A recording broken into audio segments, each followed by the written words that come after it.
สบายดีท่านผู้ชมทั้งหลายที่ได้ติดตามรับชมคลิปนี้จะบ่มีอย่างไรจะมาเบิ่งบริเวณที่เราได้ทำการเอาขี้เลื่อยถุงก้อนเสื้อเฮ็ดเก่าเนาะมาทิ่มอันนี้จะเป็นการมาพักบ่มไว้นี่เนาะบ่มป่านนี้ก่อนมื้อหน้าให้มันสลายผุพุยแล้วจะค่อยเอาไปใส่นานส่วนผักเรื่องจะมาเทแถวนี้นะจะเทปะบริเวณนี้เลยพาทุกคนมาเบิ่งเครื่องปลูกของฟังอันนี้จะเป็นหางมดเนาะหางมดแดงนี่หางมดแดงกำลังขยายตัวนี่อันนี้จะเป็น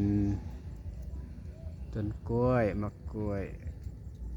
โอ้ยบริตัดบักปีมันแก่แล้วเด้นะ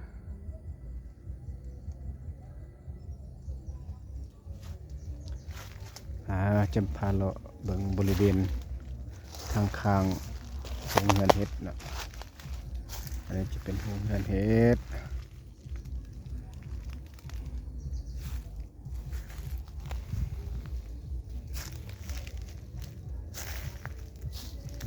มักหลอดสุกแล้วมักหลอดจะส้มงามสุกแดงอ่องตองเลย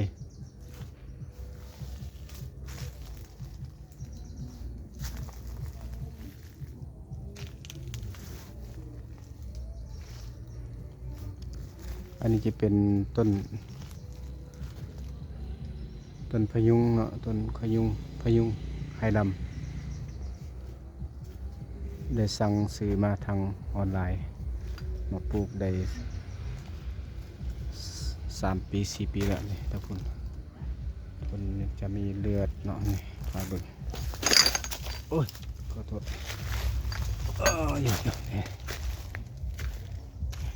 มันเข่าเกตด้วยนี่มันจะมีเลือดย้อยออกมานี่มันจะเข่าเกตหรือบ่แมนหมดเลย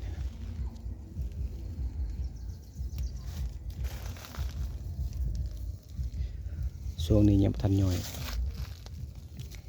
มีช่วงหนึ่งใบมันแก่มันจะเกิดมีเลือดแดงออกมาเนาะมันจะย่อยลงมาทีนี้แหละมาดูทางนี้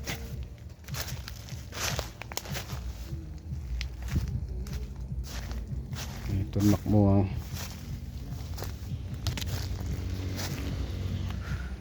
อันนี้ก็ต้นหมักหลอดเป็นฟุ้มใหญ่นี่เป็นหัวเลย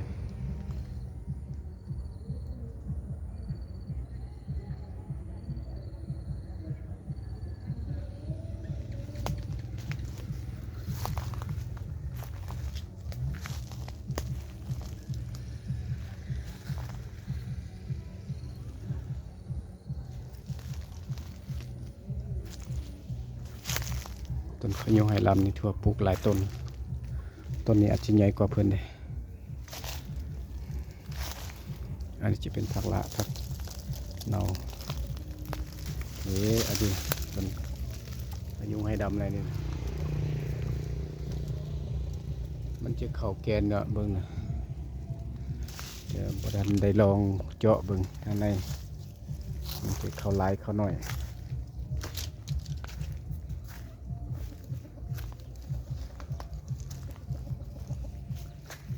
โอ้มนี่มีหางไข่มดแดงโอ้ใหญ่เลยมีไข่แล้วเบิ่งนี่โอ้ใหญ่เลย